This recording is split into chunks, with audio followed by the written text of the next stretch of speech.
Tunisia Bene House vous offre cette émission.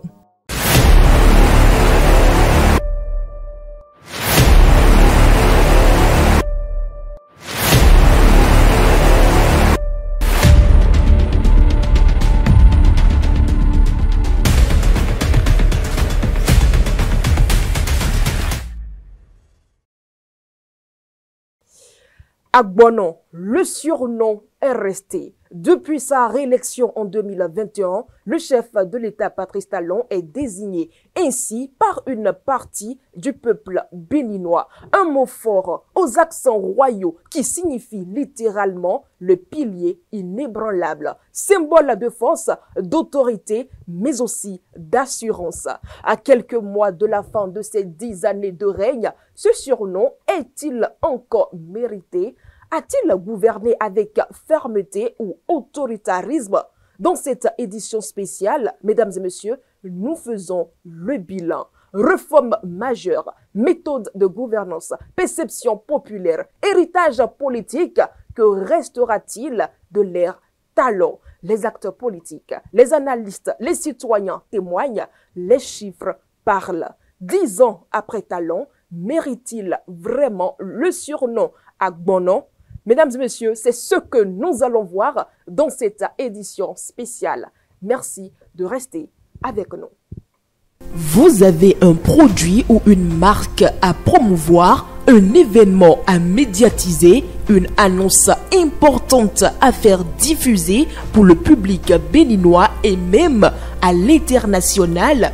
Le groupe de presse La Guérite, à travers sa web télévision Guérite TV Monde, sa web radio Guérite Radio et son journal La Guérite est votre interlocuteur valable. Pas notre savoir-faire, notre audience grandissante et notre présence constante sur le terrain ainsi que sur des plateformes digitales, donnez de l'écho à vos activités pour l'atteinte de vos objectifs. Reportages, compte rendu, publi-reportage, spot publicitaire, magazine, interview, bande défilante sont entre autres offres du large éventail que nous vous proposons pour une communication percutante et efficiente. À vous donc de jouer en nous contactant dès maintenant par appel direct et par WhatsApp au plus 229 01 97 26 26 111. Le groupe de presse La Guérite, c'est la garantie d'atteindre vos cibles. Mesdames et messieurs, bonsoir et bienvenue. Le chef de l'État, Patrice Talon, est arrivé au pouvoir en avril 2016 avec une promesse de rupture et de réforme. Son premier mandat, marqué par le programme d'action du gouvernement PAG1, s'est concentré sur la rigueur budgétaire, la lutte contre la corruption et la réorganisation de l'administration public.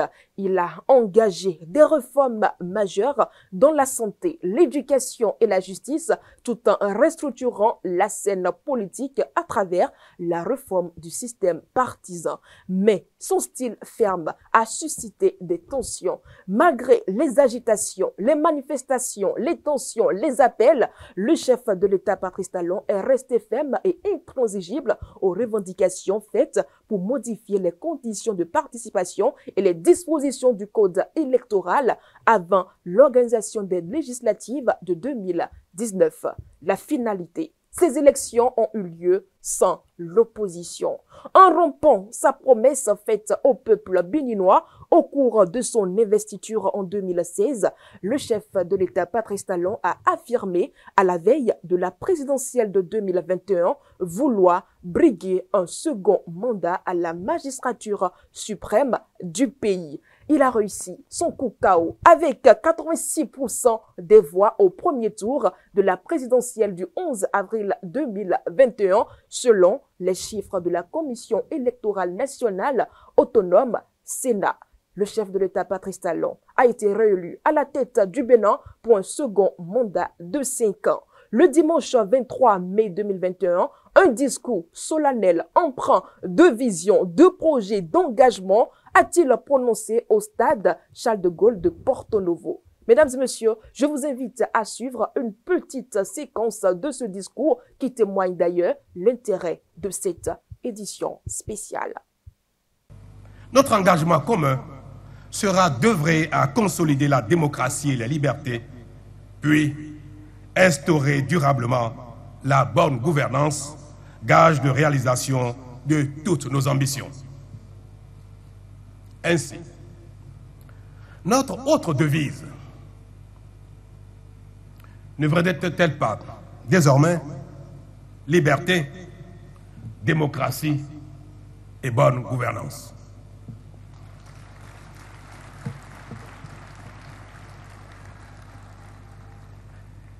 Elle définit le credo qui sera le mien tout au long du mandat, c'est-à-dire le bien-être de chacun, en particulier ceux des plus vulnérables d'entre nous.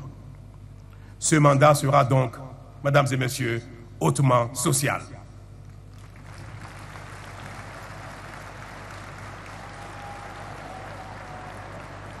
Mon souhait, en ce qui me concerne personnellement, c'est qu'il soit établi, à la fin du mandat, que j'ai donné le meilleur de moi-même pour notre satisfaction commune et que, véritablement, je mérite d'être appelé à bon nom.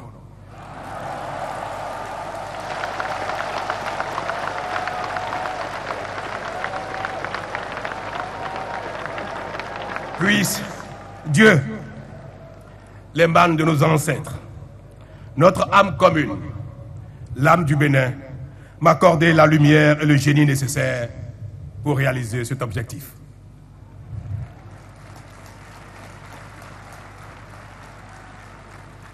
En ce jour, si spirituellement particulier, j'ai la certitude d'être exaucé. De même, j'ai la conviction qu'ensemble, à l'heure du bilan, nous aurons de réels motifs de fierté et de satisfaction. Dans cette perspective, je veux vous rassurer que je serai le président de toutes les Béninoises et de tous les Béninois.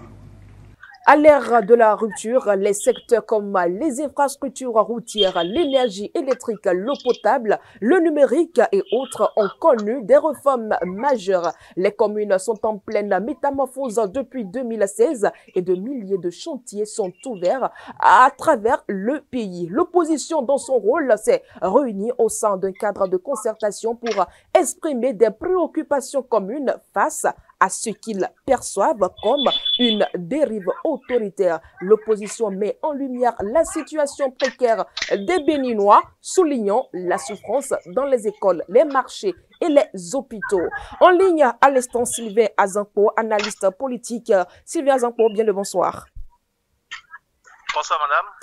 En 10 ans de gouvernance, ou en presque 10 ans de gouvernance, que retenez-vous concrètement comme grande ligne de la gouvernance Talon? Alors, en général, il n'y a jamais de gouvernance politique dans laquelle il n'y a pas d'avancée. Donc, je déduis alors qu'il y a d'avancées. Il y a certaines avancées qu'il faut mettre à l'actif de la rupture, tout comme il y a des reculs que nous allons relever lorsque nous serons dans le vif du sujet. Merci beaucoup. Alors, quelles réformes ont profondément marqué le paysage politique et institutionnel béninois? Merci beaucoup.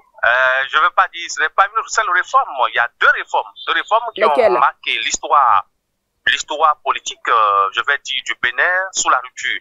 Il y a d'abord la révision de la Constitution, puis la réforme du système partisan. Et attention, il faut faire le lien entre la réforme du système partisan et en même temps la révision de la Constitution, puisque ceux qui étaient à l'origine de la révision de la Constitution ont argué ou ont dit qu'on ne peut pas faire cette réforme certainement sans passer par la réforme constitutionnelle, c'est-à-dire la révision de la Constitution. Et donc, il fallait réviser le système partisan. Et donc, en révisant le système partisan, ça fait appel maintenant à la révision de la Constitution. Et voilà, c'est ce qui a donné lieu à la révision de la Constitution que nous avons connue, qui est encore une réforme majeure parce que des tentatives depuis 2012 ou 2011, Oui. des tentatives de révision n'ont pas abouti. Et cette fois-ci, la rupture a réussi à réviser cette Constitution. Alors, au fond, il y a des couacs, voilà, des couacs que nous pouvons relever au fond, dans le fond, mais il a réussi au moins à réviser la Constitution du Bénin.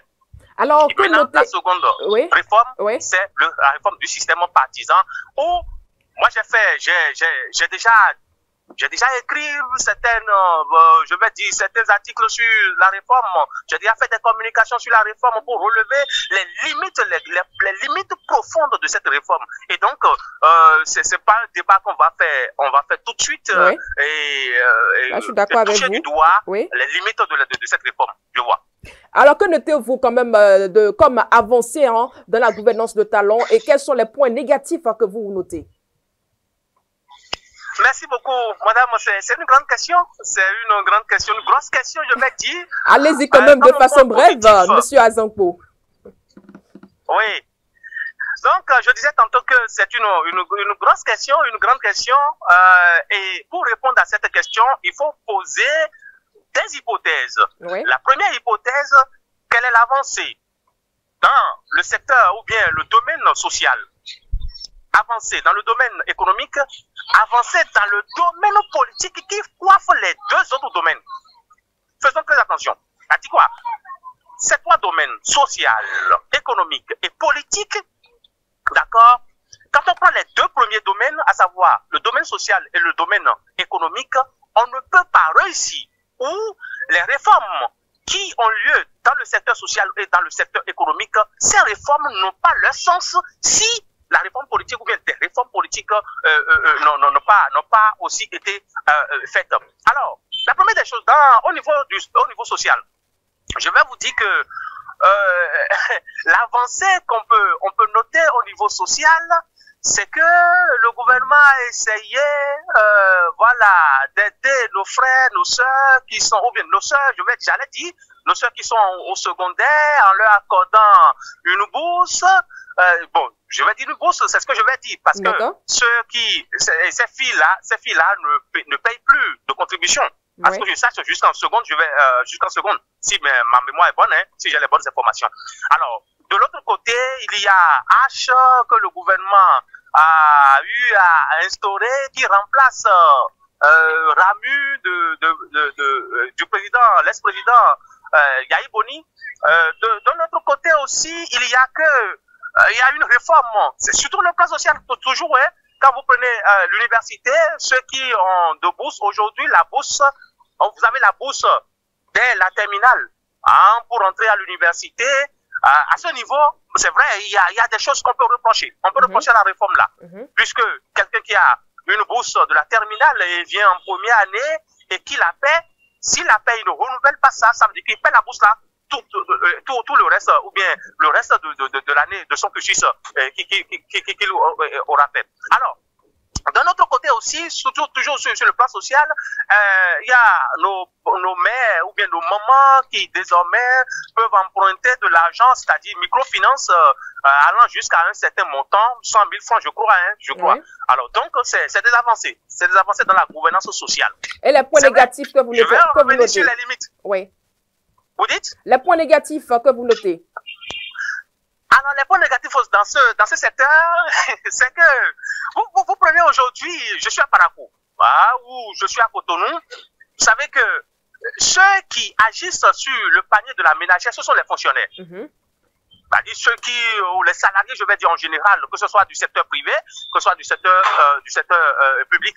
Donc, c'est les salariés qui font vivre le panier de la ménagère. Et donc, si ceux-là ne sont pas logés à la belle enseigne, ça va agir sur le panier de la ménagère, dans les ménages. Parce que quand vous prenez une famille dans laquelle il y a un fonctionnaire, le fonctionnaire là, à lui seul, ou bien le salarié là, à lui seul, tient la famille, tient toute la famille. C'est-à-dire, quelqu'un qui veut faire quelque chose, c'est à lui en faire recours. Maintenant, si celui-là n'est pas bien logé, n'est pas logé à la belle enseigne, n'a pas un véritable salaire qui va lui permettre d'assouvir ses besoins et en même temps répondre aux besoins des autres, c'est un problème. Alors, dans ce domaine-là, vous allez voir que le gouvernement n'a pas fait grand-chose. Hein? Le SMIC aujourd'hui est à combien? 52 000 francs.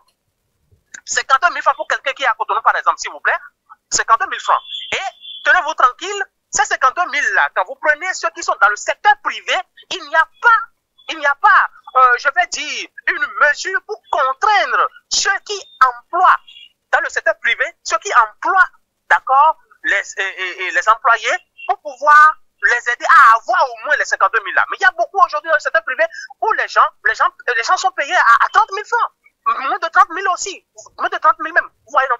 Donc, il n'y a pas une mesure pour contraindre les employeurs à faire quoi? À essayer, contraindre les employeurs pour pouvoir payer au moins les 52 000 là. Mais quelqu'un qui a 52 000 à Cotonou. Allez-y très rapidement. S'il vous plaît, à Cotonou. Oui, quelqu'un qui a 52 000 à Cotonou, il va payer le loyer, il va faire ci, il va faire ça. Ses enfants seront à l'école. Alors, qu'est-ce que celui-là peut avoir en fin de compte, à la fin du mois, qu'est-ce qu'il peut avoir comme économie pour pouvoir soutenir tous ceux que j'appelle, ceux qui se trouvent autour de lui. Donc, il y a un problème. Et attention, faites attention, le gouvernement, alors, dans le domaine social, le gouvernement n'agit pas comme si nous sommes dans un libéralisme. C'est-à-dire quoi? Quand vous prenez dans le domaine social, aujourd'hui, un enseignant qui a... Sylvain Azok, nous n'avons pas assez de temps. Nous allons passer rapidement à la prochaine question. Le surnom Agbonon signifie force, puissance, autorité. Selon vous, reflète-t-il fidèlement le style de gouvernance du chef de l'État Patrice Talon? Oui, ça reflète, quand on voit sa gouvernance, on voit d'un côté, ce patronyme ou bien, je vais dire, ce surnom de Agbonon, ça se reflète dans sa gouvernance. Oui, le Agbonon, c'est quoi? Le Agbonon, pour lui, parce que c'est quand il a rencontré les bonnes dames de Tantokpa qu'il a essayé de donner un sens à son Agbonon. C'est-à-dire, à la fin de mon mandat, vous saurez que je suis vraiment Agbonon, c'est-à-dire j'ai la possibilité, la capacité d'aller chercher les moyens ailleurs, les moyens financiers ailleurs pour venir développer le pays. Mais écoutez, son Agbonon se limite à la protection des intérêts de ceux qui sont autour de lui. Que voulez-vous dire par là? Son Agbonon se limite à la protection économique, la protection des intérêts économiques, politiques et sociaux de ceux qui se retrouvent autour de lui. Sinon, comment comprendre qu'un Agbonon, sur le plan politique, il se dit Agbonon, ça veut dire compétiteur né, c'est ça. Mais ce Agbonon a fermé tous les rouages à travers lesquels il a fermé le robinet de la concurrence politique. Il a fermé ça. C'est-à-dire depuis 2019, il n'y a pas une seule compétition politique ou une compétition électorale où vous êtes sûr que les institutions en charge de l'organisation, en charge du contentieux et en charge de la programmation des résultats puissent nous dire quelque chose que nous allons, c'est-à-dire pour nous rassurer que cette élection auquel l'opposition et la mouvance participent va donner, d'accord, un bon résultat où tout le monde va se ranger pour dire il n'y a pas contestation. Depuis 2019, là, Agbonon il a échoué complètement. Or, je vous ai dit tout à l'heure, lorsque vous échouez sur le plan politique, alors ça embrasse tout le reste. C'est-à-dire, le plan social est embarqué, le plan économique aussi est embarqué.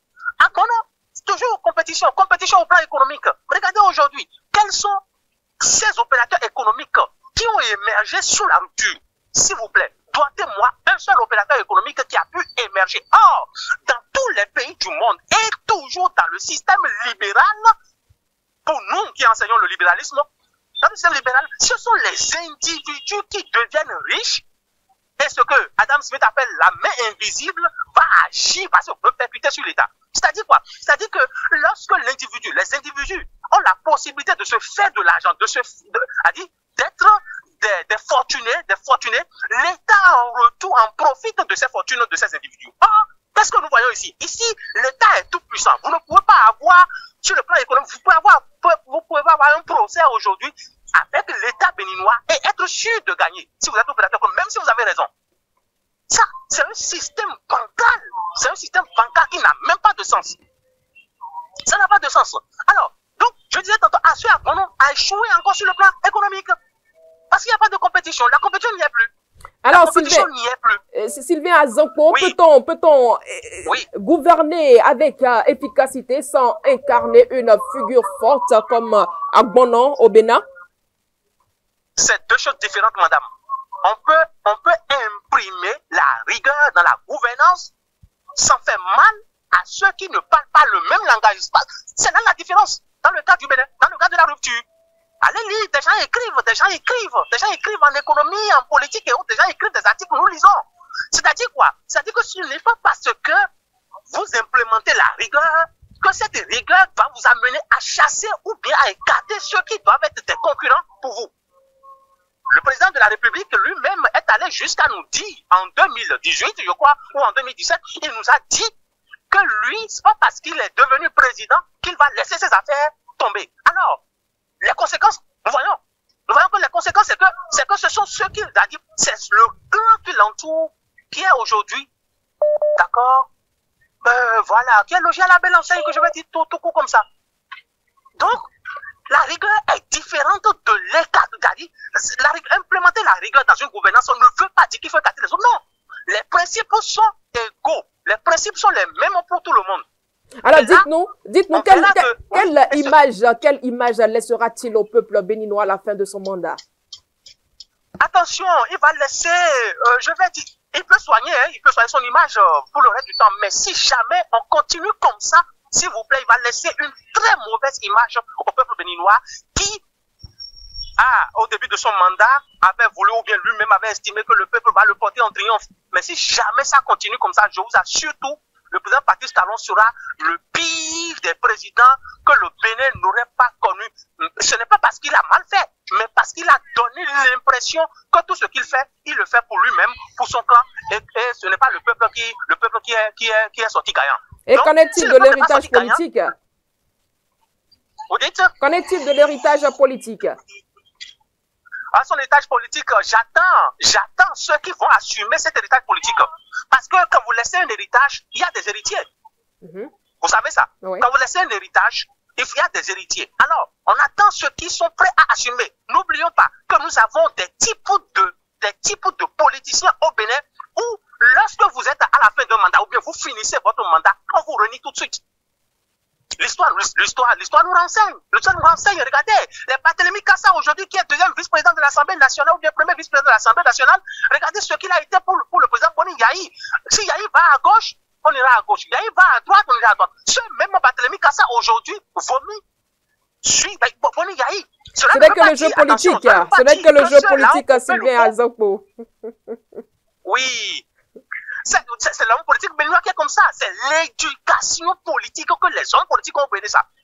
Ça, ne nous le cachons pas. Qu'il y a une mauvaise. On n'assume pas. Donc cet héritage qu'il va laisser, qui va assumer? Je ne vois pas le professeur Diogbenou assumer ça. Je ne vois pas qui encore. Olivier Boko est en prison.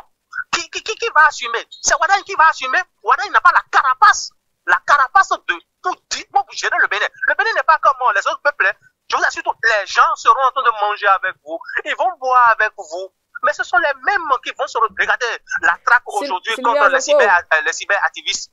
On n'a plus de temps là, je vais devoir vous remercier pour votre disponibilité, peut-être prendre contact avec vous, pourquoi pas pour une émission sur notre plateau. Il n'y a pas de problème, je suis disponible, madame. Merci à vous, Sylvain Azankpo. Je rappelle que vous êtes analyste politique. Merci pour votre disponibilité. Bonsoir chez vous. Merci beaucoup, madame. C'est moi qui vous remercie.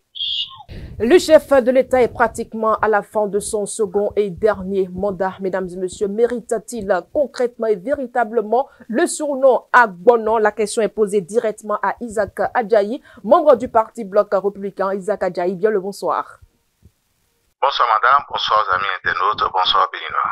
La question est toute simple. Le chef de l'État mérite-t-il le surnom Agbono? Le chef de l'État est célébré déjà en triomphe, il mérite le surnom Agbono. Il suffit simplement de voyager en taxi au Bénin, d'entendre ce que les mamans, les hommes, les femmes, les jeunes disent dans les marchés. Le président de la République est célébré en triomphe déjà. Vous savez, même les Béninois de l'extérieur, il suffit, si vous avez des parents qui sont dans la diaspora qui reviennent, il est célébré en triomphe dans plusieurs secteurs. Je dirais très vite, puisqu'on n'a pas beaucoup de temps, Oui. Sur le plan des infrastructures, c'est... Oui, allô, vous me recevez? Oui, je vous reçois. Sur le plan des infrastructures, le président de la République est célébré. Dans le social, le président de la République est célébré. C'est vrai qu'il reste encore beaucoup à faire, mais le président de la République a fait énormément, le gouvernement a fait énormément d'avancées sur le plan social. Et GIZ Agbono est célébré là-bas parce que aujourd'hui, vous savez, il y a des jeunes qui sont en formation dans les entreprises là-bas et qui sont salariés. Et sur le plan de l'emploi, toujours la fonction publique, vous ne savez pas que chaque 2-3 mois il y a des concours, il y a des recrutements à la fonction publique.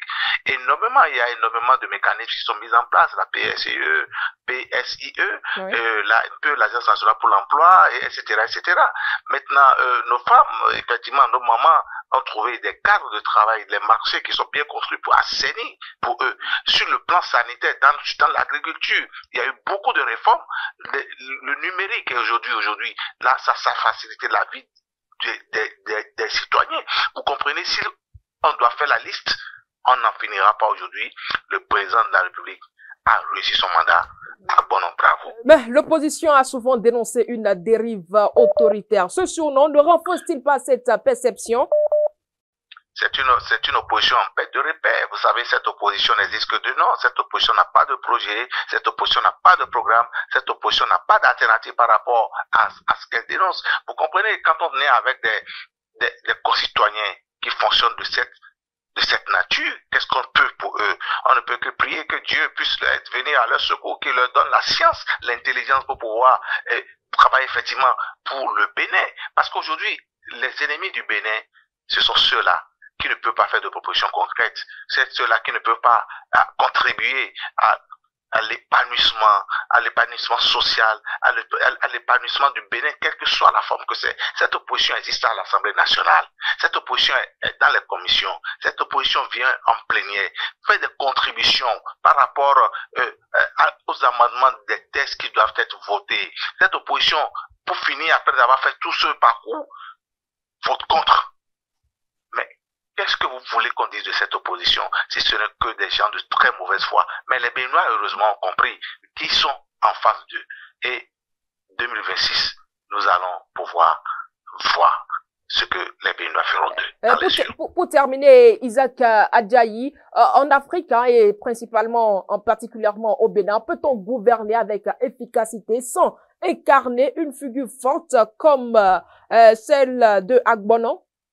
Nous devons travailler aujourd'hui à tailler notre démocratie selon à tailler le modèle démocratique que nous voulons dans les pays africains. Parce que la démocratie aujourd'hui, c'est une denrée occidentale importée. Et l'Europe, l'Occident a ses réalités.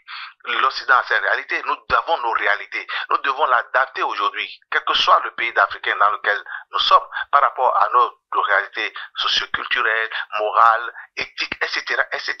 Tant que le citoyen africain ne va pas travailler à l'élite de l'Afrique, je dirais, ne travaillera pas à réfléchir dans les parlements africains, dans les conférences et réfléchir pour que notre démocratie réponde d'abord à nos besoins. On pensera toujours, tel que vous le dites, on gouverne très mal, on gouverne difficilement. La démocratie nous sera très difficile. C'est un peu ça. Donc il faudrait qu'on puisse changer un peu, formater la réflexion, la mentalité et qu'on puisse adapter la démocratie à nos réalités. Et pour terminer pour terminer pour de bon cette fois-ci, Isaac Adjahi, quelle image et quel héritage politique le chef de l'État Patrice Talon laissera-t-il à la fin de son mandat? La bonne gouvernance, la lutte contre la corruption, les réformes politiques et institutionnelles menées aujourd'hui. La liste est longue, mais c'est ce que je retiens et c'est ce à quoi je m'accroche fondamentalement aujourd'hui. la bonne gouvernance, la lutte contre la corruption et les réformes politiques. Le reste est là, vous savez. Donc l'économie aujourd'hui du Bénin, quand même, l'identité béninoise a été redorée de son blason. Donc la fierté béninoise aujourd'hui est une réalité. L'identité culturelle béninoise est reconnue dans le monde. Donc aujourd'hui, le président de la République sort par la grande porte en laissant aux Béninois la fierté d'être béninois, de se revendiquer être béninois et de vendre son pays partout où besoin sera. Le Bénin a envie aujourd'hui, tout le monde a envie de venir au Bénin. Donc à partir de ce moment, nous sommes heureux d'être béninois et fiers d'être béninois et dit merci au président de la République. Merci à vous aussi, Isaac Adjaye. Je rappelle que vous êtes membre du Parti Bloc républicain. Merci pour votre disponibilité. Merci madame, c'est moi. Merci pour l'opportunité et très bonne soirée à vous. Bonjour aux Béninois et aux internautes. Le président de la République, Patrice Talon, a marqué ses 2 mandats par des réformes majeures visant à moderniser le Bénin, refonte du système partisan, renforcement de la justice via la criette, lutte contre la corruption, développement d'infrastructures clés et avancées sociales comme l'assurance maladie et la réforme éducative. Honorable Antonin Mindo-Firouga, bien le bonsoir. Bonsoir, madame. Que vous inspire le surnom Agbonon attribué au chef de l'État, Patrice Talon? Le mérite-t-il finalement à la fin de son second et dernier mandat? D'abord, je vous remercie beaucoup, madame. Je ne sais pas si le président de la République, Patrice Talon, est fier lui-même de ce nom Agbonon. D'abord, ce nom en République du Bénin, un chef d'État qu'on peut appeler Agbonon, ce n'est pas un très bon nom.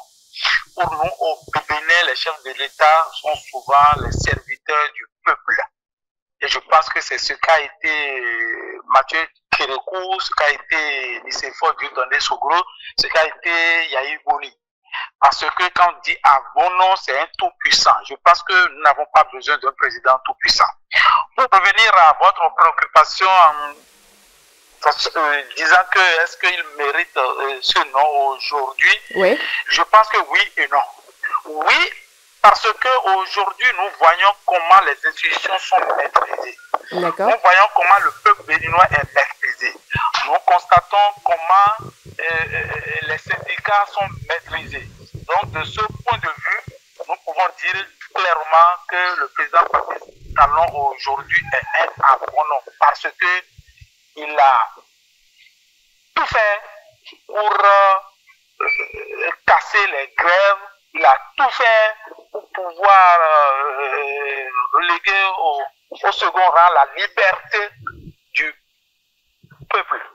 Non, parce que il y a des emprisonnements et puis la restriction des libertés individuelles.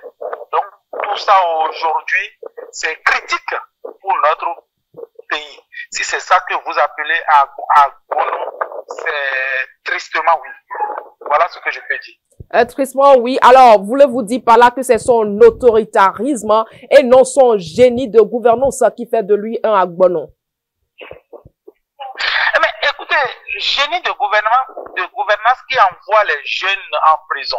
Génie de gouvernance qui envoie les fils du pays en exil. Génie de gouvernance qui emprisonne les jeunes, qui réduit la liberté d'expression. Je parle du cas de Julien Kané qui est aujourd'hui en prison, de votre collègue Hugues.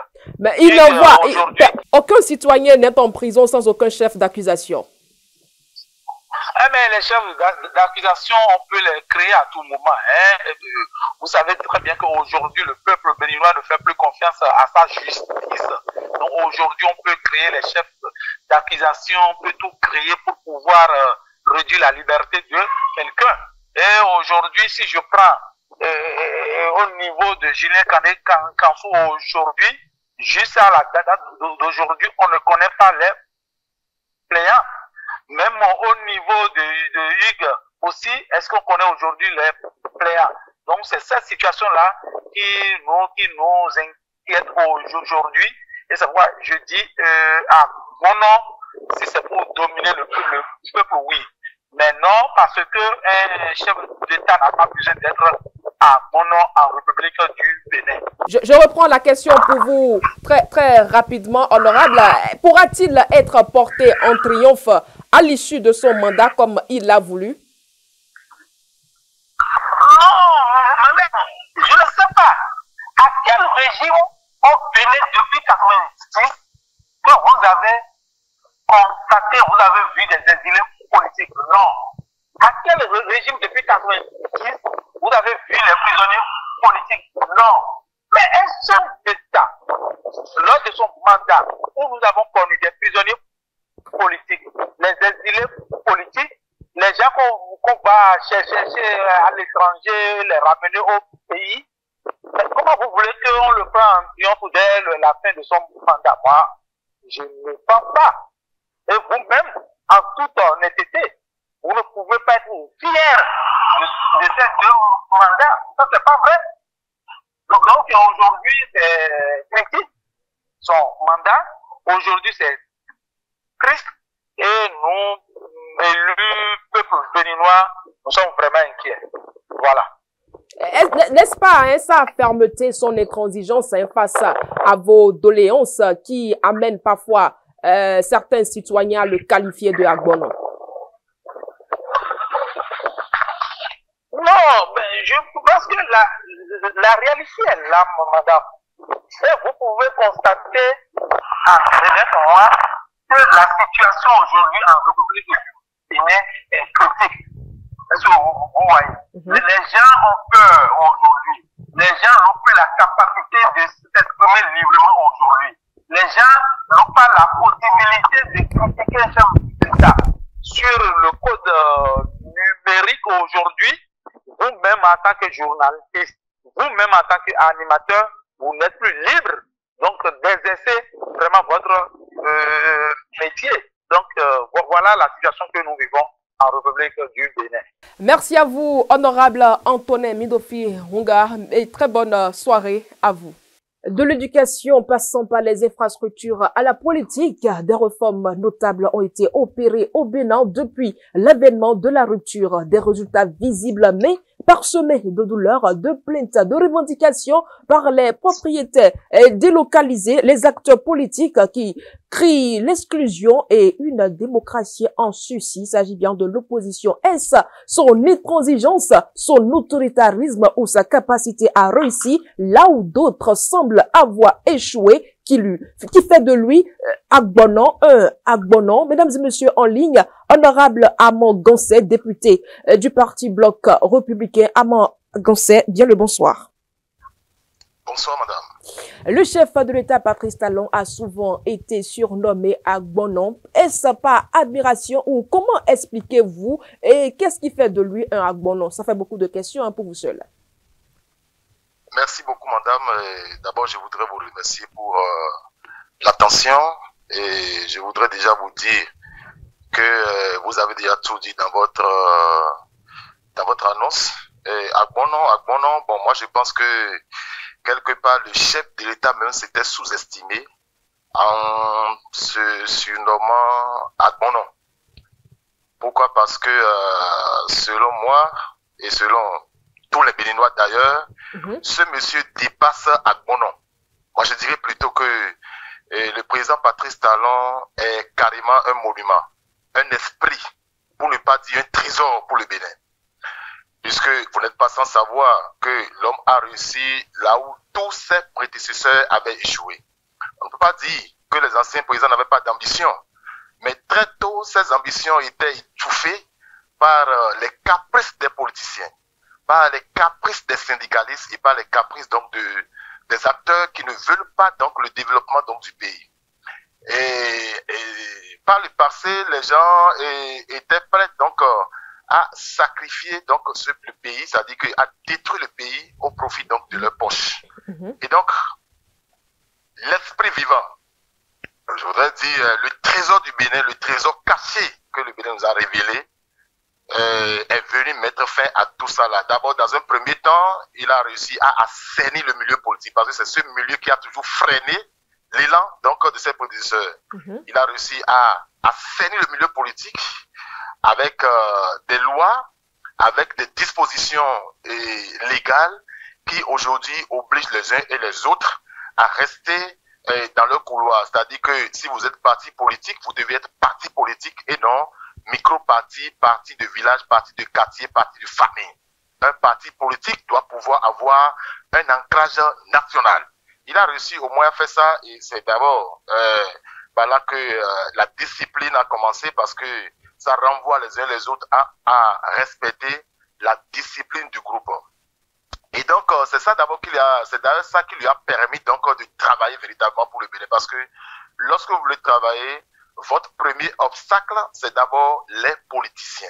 Deuxième obstacle, c'est les syndicalistes qui sont dans des grèves sauvages, inutiles, perlées et qui font parfois donc de ces grèves une filière qui ne profite que à ses responsables et à leur entourage immédiat. Et donc, le monsieur a réussi quand même à assainir tout ce milieu et donc pour moi, à bon nom, c'est peu dire. Talon est un esprit, Talon est le trésor caché au Bénin que le Bénin nous a révélé. Et qu'est-ce qui fait de lui un trésor? Est-ce son autoritarisme? Et écoutez, je vais vous dire, le chef de l'État le plus ouvert, vous le savez bien, a pour nom Patrice Talon. Quand vous parlez de autoritarisme, oui. Je pense que c'est un mot qui ne convient pas du tout à la personnalité, donc qui ne correspond pas du tout à la personnalité de Patrice Talon, qui ne caractérise d'ailleurs pas l'homme, dans la mesure où le dialogue est toujours au rendez-vous. Et les rencontres se font chaque fois et toutes les fois, et donc on ne peut pas parler d'autoritarisme. Ça, c'est mon point de vue.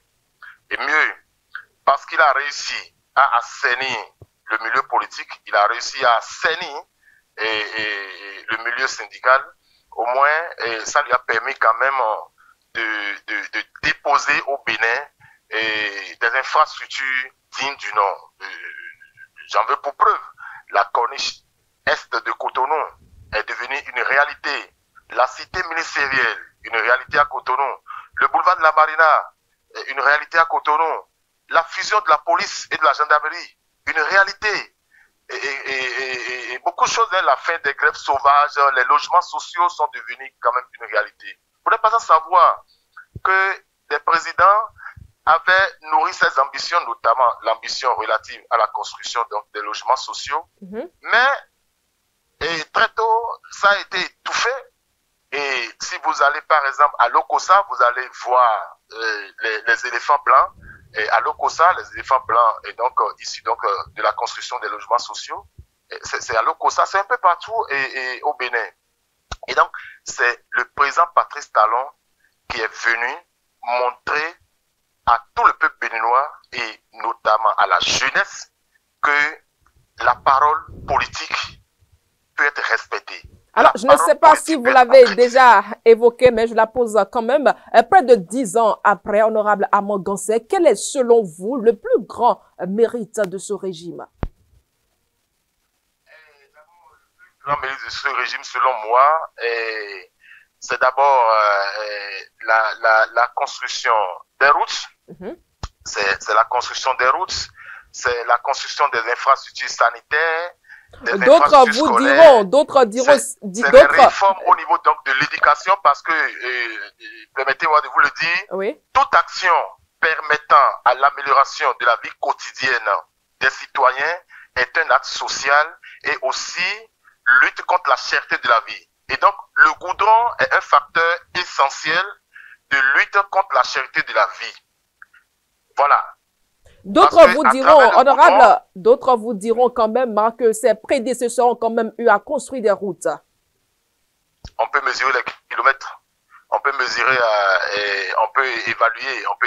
Ce n'est même pas une question donc qui va nécessiter beaucoup d'efforts. Et les mètres linéaires sont là. On peut rapidement faire le tour donc des mètres linéaires. On peut comparer et le maître linéaire construit sous ses prédécesseurs et ce qu'il a fait en un temps record, disons en moins de 10 ans. Donc, pour vous dire quoi? Pour vous dire que, et en dehors donc du goudron dont je parlais, Oui. il y a, vous savez, dans ce pays, les gens ont investi 40 milliards dans la construction donc de Maria Greta qui n'a même pas allumé une seule ampoule, même pas l'ampoule donc d'un vélo, d'un vélo. Et donc, aujourd'hui, et tout cela est derrière nous. Et vous n'êtes pas à savoir, c'est aujourd'hui que le Bénin se repositionne sur tous les plans, notamment sur le plan culturel. Le Bénin devient la plaque tournante donc de la culture au niveau donc de l'Afrique tout entière, si je peux m'exprimer ainsi.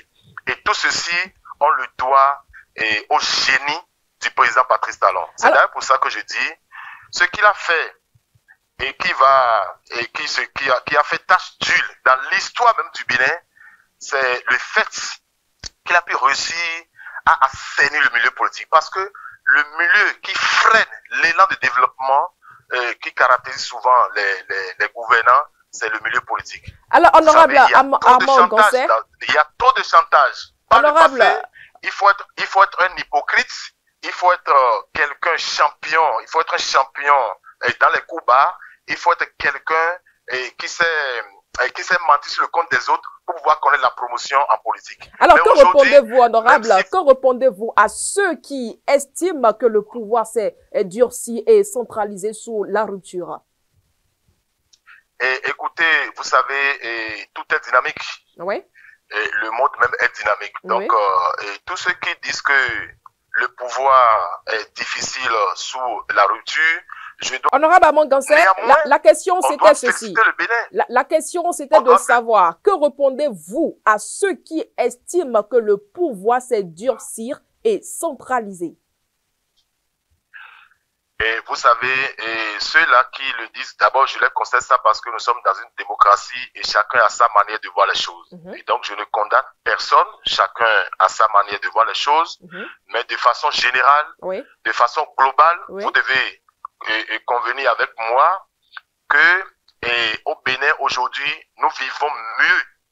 Ceux-là qui parlent ainsi, ceux-là qui estiment que le pouvoir est concentré dans les mains de quelques individus, ceux-là n'ont qu'à quitter le Bénin et n'ont qu'à aller dans les pays, ne serait-ce que les pays limitrophes au Bénin, pour voir combien de fois c'est plus difficile, combien de fois c'est plus facile au Bénin, combien de fois c'est plus difficile de l'autre côté et combien de fois c'est plus facile au Bénin.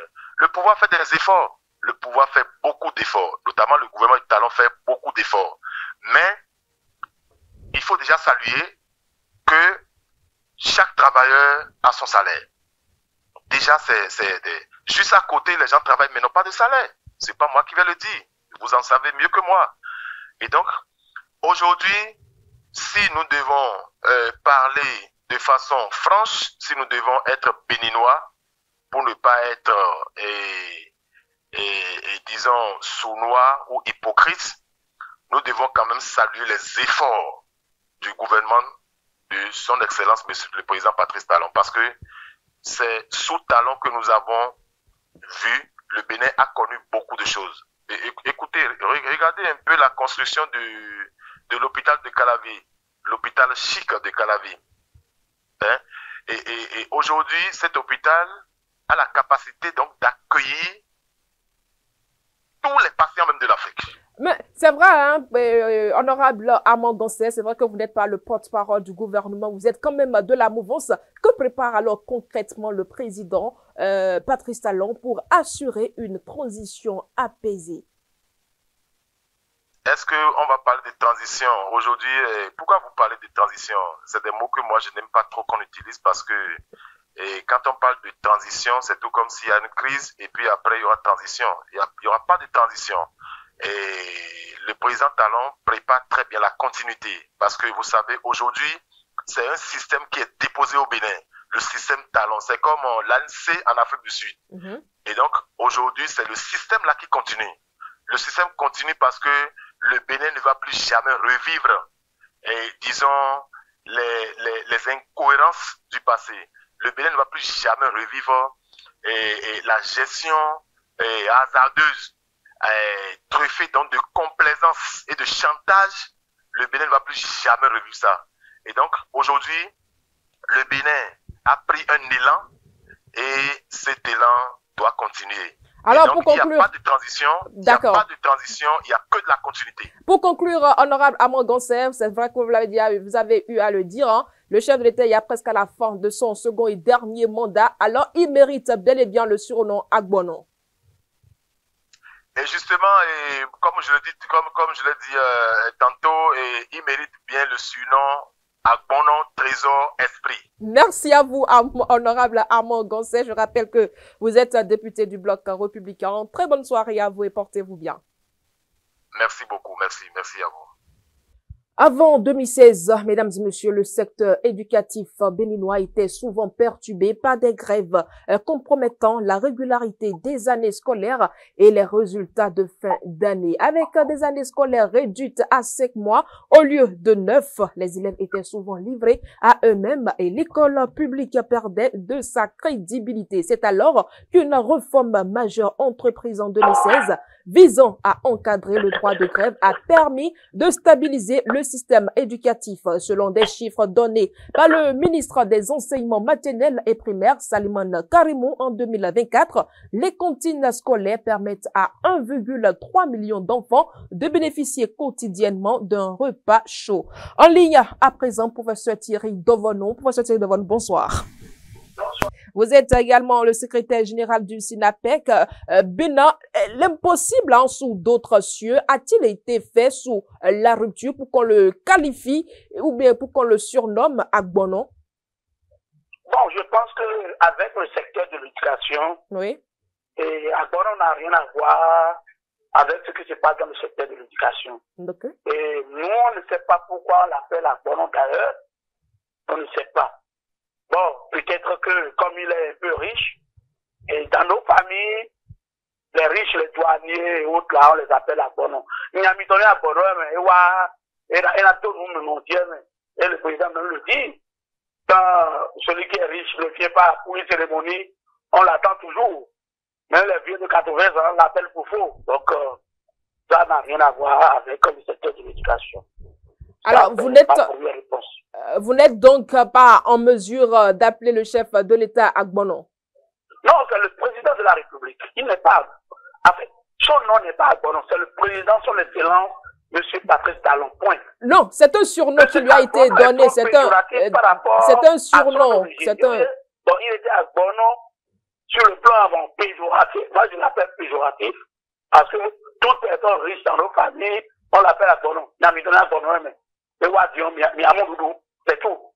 Or, un pays qui veut se développer ne se développe pas avec ces mentalités-là. Donc, moi, je ne me hasarde pas à utiliser ces concepts-là. Je suis didacticien avant tout, hein. Vous comprenez? Donc, nous, les concepts pèsent pour nous. Et c'est pas bon d'appeler notre président Agbono, point. D'accord, ce n'est pas bon de l'appeler Agbono, même si lui-même s'est dit dans son discours d'investiture au cours de son second mandat que d'attendre, je ne le cite pas exactement de façon explicite, mais il a dit dans son discours de lui laisser le temps de finir pour voir s'il est vraiment ou s'il mérite réellement le surnom Agbono. Si vous ne le voyez pas en tant que tel, est-ce que vous avez senti quand même un recul ou un progrès des libertés citoyennes au cours de sa gouvernance? Alors, par rapport aux libertés citoyennes, bon, les gens confondent beaucoup de choses. Hein. Moi, je n'ai pas fait la grève dans le secteur de l'éducation. Je crois que c'est quelque chose de primordial que nous avons gagné. Et si nous étions des gens sérieux, même la loi telle que taillée, il est vrai, c'est un peu trop dur, on pouvait manifester et son mécontentement tel que taillé. Si on était des gens sérieux, parce que d'abord la grève n'est pas une bonne chose pour le secteur de l'éducation. Et la grève, c'est l'arme atomique, c'est l'arme de dissuasion. La façon dont nous l'utilisions dans le temps. Et je l'ai expliqué sur votre antenne. Exactement. Des gens payaient les syndicalistes. Et nous avons beaucoup de syndicalistes voyous. Je vous le dis. Et je l'ai dit la dernière fois, et 2 mois interpellés pour dire pourquoi moi je parle comme ça. J'ai dit non. Nous avons des syndicalistes voyous, et on a mis fin à la royaucratie syndicale. Et là, on peut tirer un chapeau au président de la République. Parce que ce n'est pas bon. Il y a même des syndicats qui lancent des grèves qui ne lèvent jamais leur grève. Ouais, ils ne lèvent jamais leur grève. Et je vous ai dit la dernière fois, le syndicat que je gère est né en 2000. De 2000 jusqu'en 2018, nous n'avons signé que 5 motions de grève. Et quand nous signons, on réussit toujours. Mais il y a des gens qui sont nés au bout de 10 ans, ils ont signé 10 motions de grève. C'est de la pagaille, madame. Thierry Dovono, professeur Thierry Dovono, quelle attente formuleriez-vous pour la période post-talon? Alors, bon, d'abord, si nous devons faire le bilan de ce que le président Talon a fait dans le secteur de l'éducation, il reste beaucoup de choses à faire. Le ministre Alimanda a parlé, par exemple, comment on appelle ça, des cantines scolaires. C'est pas, personne ne peut dire que ce n'est pas bon pour nos enfants. Parce que ça fixe les écoles, ça fixe les enfants dans les écoles. Mais il faut améliorer aussi les conditions, puisque quand vous allez, j'ai posté quelque chose sur le forum question d'éducation, où les enfants, les matins, mettent des fagots de bois sur la tête pour aller à l'école. C'est incompatible avec les conditions d'études normales, quoi. Ouais, donc je l'ai dit, c'est incompatible. Mais ils ont dit, c'est ça, ou bien ils vont payer. Mais, on a vu ailleurs, puisque nous avons copié le Brésil. Quand vous allez au Brésil, les cantines, l'enfant vient, il va au réfectoire, il mange. Point final. Et c'est ce qu'on appelle l'économie circulaire. Nous sommes tous allés là-bas, on a vu comment ça se fait au Brésil. Donc, si on peut, et même M. Salimandé, je crois que lui aussi il est parti. Parce que s'il n'est pas parti, il ne peut pas être un accro des cantines comme moi. Parce que il faut quand même soulager un peu les pauvres. Ouais. Donc c'est un succès. Mais de l'autre côté, est-ce que la qualité de l'éducation, la qualité de ce que nous faisons là, s'améliore? Je dirais non. Parce qu'aujourd'hui, à l'heure où nous parle, on a recruté des aspirants. Et vous savez ce que c'est qu'un aspirant? C'est les jeunes qu'on a recrutés, qu'on paie au lampière. Et on leur donne près de, pour les enseignants qui sont au collège, ils ont fait 6 heures, 8 heures, ce que je ne peux pas tenir. Pourtant, je suis en fin de carrière, et je ne peux pas tenir. Donc, les résultats que nous aurons, ou les résultats qu'on a aujourd'hui, c'est des résultats vraiment qui laissent à désirer, parce que, à ce niveau, c'est l'échec total. Parce que vous ne pouvez pas utiliser les enfants, des jeunes enfants, et leur aspirants, et attendre quelque chose de bien, parce qu'ils n'ont pas la formation qu'il faut. Et on fait des ajustements par-ci, par-là. Au primaire, c'est encore pire. Ouais. Donc, le secteur de l'éducation est vraiment laissé pour compte. Que ce soit à l'université. À l'université, bon, j'ai discuté à la dernière fois avec le professeur, un professeur, je ne vais pas appeler son nom, il est titulaire, il dit, mais notre université se vide d'enseignants. Mais les enfants viennent en masse. On a plus de 50 000 jeunes qu'on envoie à l'université. Est-ce que les professeurs sont là-bas et ils les attendent? Non. Donc, si nous devons parler de l'éducation, c'est l'échec. Il n'y a que ceux qui savent parler la langue de bois qui vont dire que ça a marché. Ça n'a pas marché. Parce qu'en tant que spécialiste de l'évaluation du secteur de l'éducation, j'ai vu que bon, en réalité, on est passé à côté. L'anglais, l'introduction de l'anglais a échoué lamentablement. Tout le que en dehors de cantine, rien n'a réussi. Merci à vous, Thierry Dovono. Je rappelle que vous êtes le secrétaire général du SINAPEC Bénin. Très bonne soirée à vous. Merci, madame. Oui, merci beaucoup. Mesdames et messieurs, je cite, « Mon souhait en ce qui me concerne personnellement, c'est qu'il soit établi à la fin du mandat que j'ai donné le meilleur de moi-même pour notre satisfaction commune et que véritablement, je mérite d'être appelé à bon nom. » Fin de citation, a souhaité le chanteur de la rupture au cours de son investiture en 2021. Dr Bertin Kaouvi, bonsoir. Bonsoir, madame. Nous sommes presque à la fin du second et dernier mandat du chef de l'État, Patrice Talon. Aujourd'hui, le chef de l'État mérite est-il vraiment ou finalement le surnom Agbono? Je dirais que nul n'est prophète chez lui. Il faut écouter les TikTok togolais, TikTok même ivoiriens, TikTok nigériens et j'en oublie pour comprendre que oui, Patrice Athanase Guillaume Talon, puis c'est de lui qu'il s'agit, mérite plus que d'être appelé Agbono, il faut l'appeler le bâtisseur. Et moi qui vous parle, je ne croyais pas, et à l'époque je souffrais encore d'opposition, eh ben, je ne croyais pas qu'on puisse avoir ces résultats-là. Ce que nous appelions à l'époque les maquettes sont devenus des projets tangibles réalisés.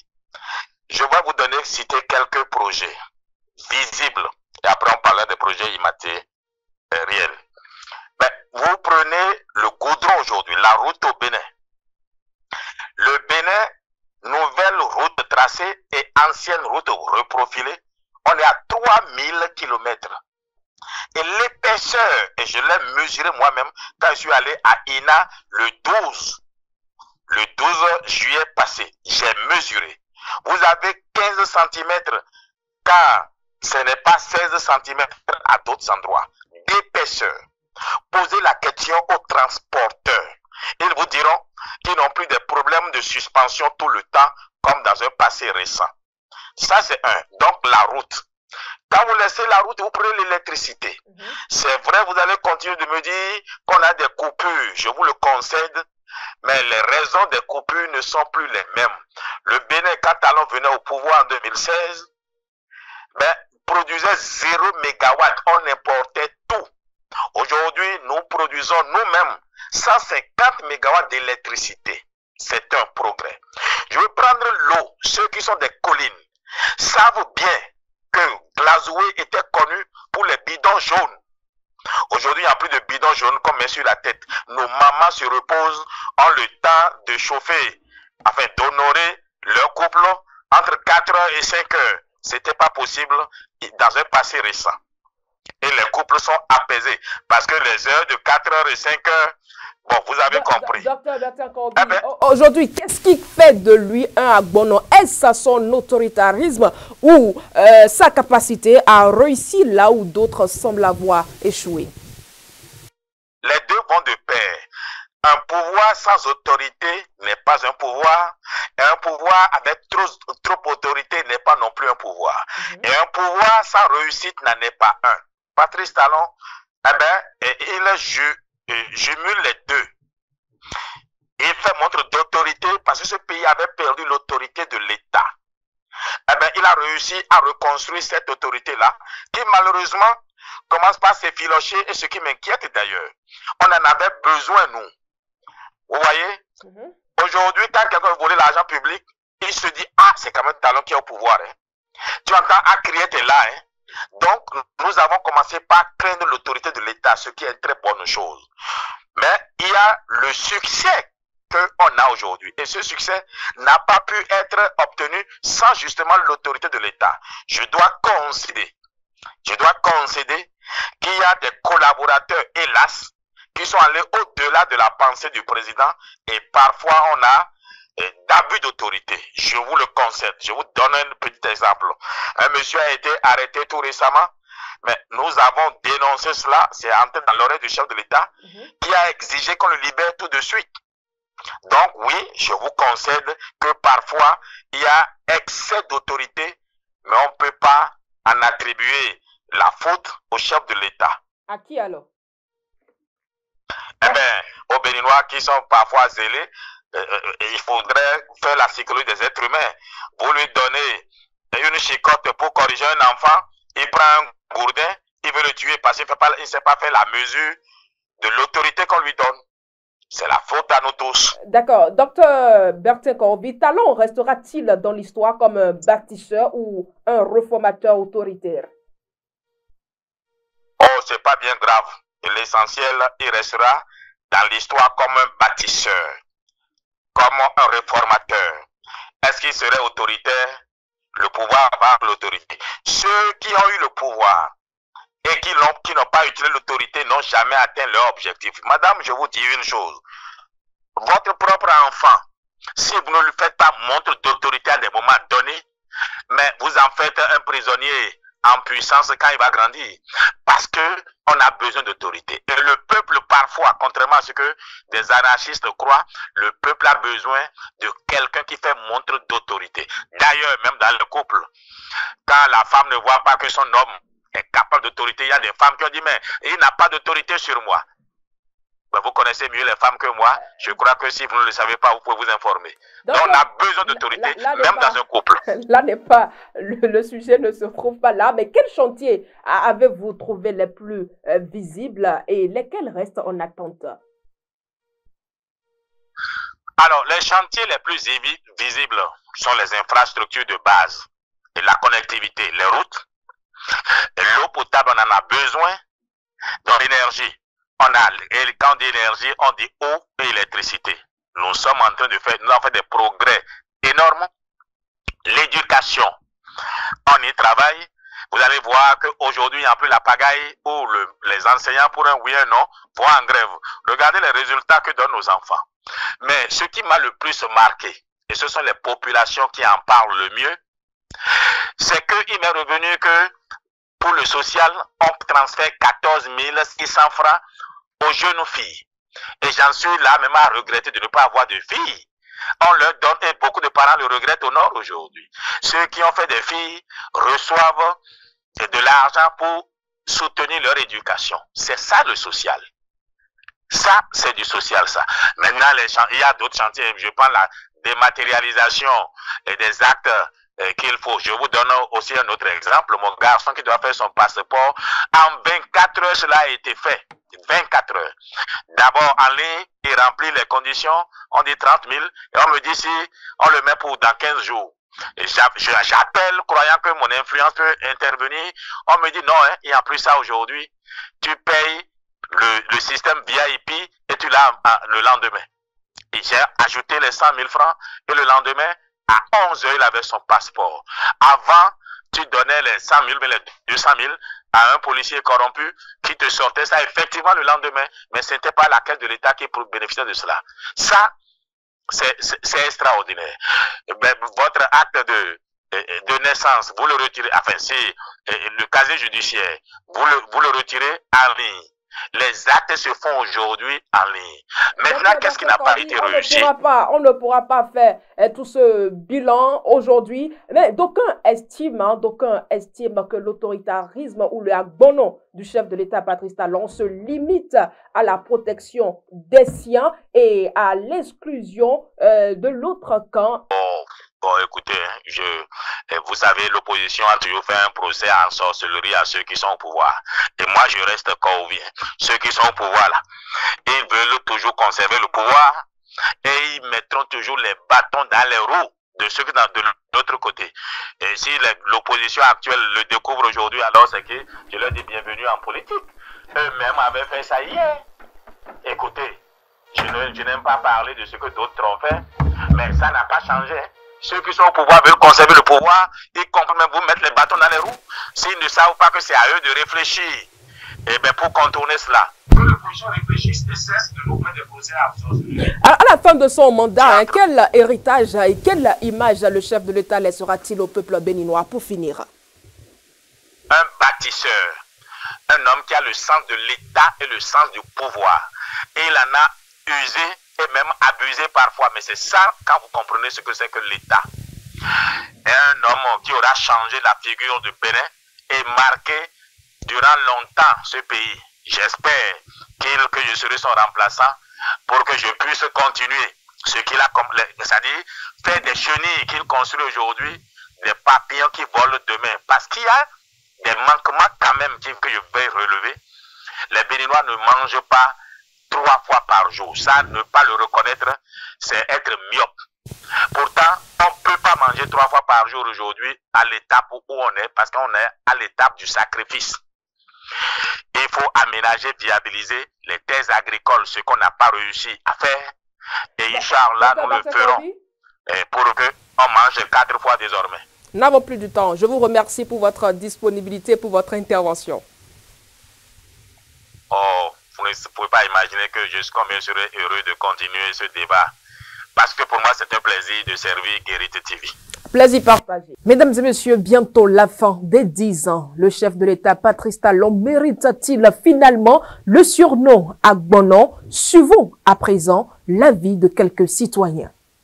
À ces quelques mois de la fin de son mandat, je pense qu'il mérite sérieusement qu'on l'appelle Agbonon. Parce que les réalisations qu'il a eu à faire, aucun président depuis les indépendances n'a pas pu faire une réalisation pareille.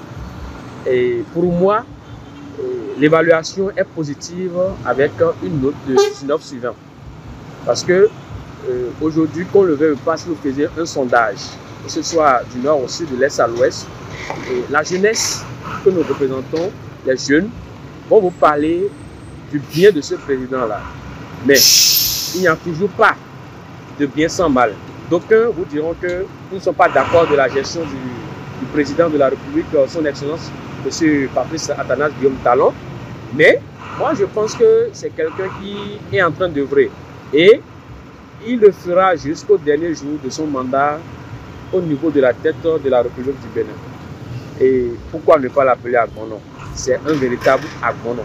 Il a fait une démarcation utile que beaucoup de personnes apprécieraient en tenant compte de sa qualité, de sa posture et de son PAG qui a révélé le Bénin à travers le monde entier et d'avoir fait une rupture avec l'ancienne classe politique que nous avions eue au Bénin et d'avoir permis à la jeunesse d'être visible. Je suis un exemple palpable, je suis un jeune acteur politique et ceci, c'est grâce au système partisan qui a intégré l'échiquier politique. Et cela, aujourd'hui, nous félicitons le président Patrice Talon et nous lui réitérons notre confiance absolue. Je garde que le président Patrice Talon est un homme de vision, qui n'a pas le temps aux critiques, mais qui se concentre sur le travail. Je pense que ce surnom est amplement mérité, puisque, bien vrai, il n'y a pas connu assez de présidents, mais c'est le président que j'ai eu la chance de connaître. Et s'il faut noter vraiment, et sur 10, je lui donnerai 9. Parce que selon moi, c'est le meilleur président qu'il faut vraiment pour le Bénin. Ce surnom, je ne vois pas autre personne qui puisse le mériter que lui. Ses propos viennent aussi des analyses, des travaux qu'il a fait ces dernières années. On voit un changement radical au Bénin, surtout la rigueur dans n'importe quel service, dans n'importe quelle entreprise. Et on voit cette rigueur-là. On doit aussi parler des travaux, je parle de la construction et des routes et autres, je vois un grand changement. Donc, compte tenu de tout ça là, on pourra dire que bon, c'est le président que le peuple béninois aurait souhaité. Comme souvenu, c'est la personne même. Je ne pourrais pas dire les travaux qu'il a eu à faire. Le président Patrice Talon a un peu métamorphosé le Bénin. Ça, il faut le dire.